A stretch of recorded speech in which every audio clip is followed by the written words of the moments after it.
হচ্ছে যে আমরা এতদিন কোথায় ছিলাম। এটাই তো আপনাদের প্রশ্ন যে আমরা এতদিন কোথায় ছিলাম, এতদিন কোনো সংবাদ সম্মেলন আপনারা দেখেননি কেন, 9 আগস্টের পরে কেন 8 দফা নিয়ে এত কথাবার্তা হলো। প্রথমত আমরা জুলাই বিপ্লবটা কেন করেছিলাম? আন্দোলনের নাম ছিল বৈষম্য বিরোধী আন্দোলন। বৈষম্য বিরোধী আন্দোলন অর্থাৎ হ্যাঁ, বৈষম্য বিরোধী ছাত্র আন্দোলন। আমি তো শেষ করি বৈষম্য বিরোধী আন্দোলন। অথচ বৈষম্য বিরোধী আন্দোলন মানে কি? কারোর সাথে কোনো ধরনের বৈষম্য থাকবে না।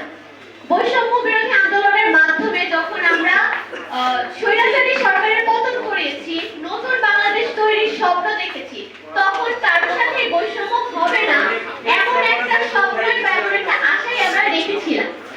গত 5ই আগস্টের পর থেকে বাংলাদেশের বিভিন্ন জেলায়, আপনারা বাংলাদেশ হিন্দু খ্রিস্টান ঐক্য পরিষদের একটি সংবাদ সম্মেলন দেখেছেন, সেখানে ওনারা 2010টা ঘটনার কথা উল্লেখ করেছে যেগুলো রাজনৈতিক হামলা ছিল না। সংখ্যালঘু সম্প্রদায়ের উপর 2010টা জায়গায় হামলা হয়েছে, যা বর্তমানে এখন পর্যন্ত চলমান।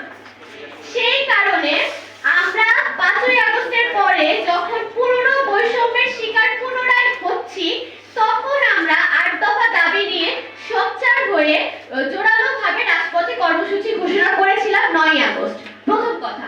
দ্বিতীয় কথা, বিশ্বজিৎ সত্য কথা, ঠিক সেইভাবে বিশ্বজিৎ যখন হত্যা করা হয় তখন আমি স্কুলে পড়ি।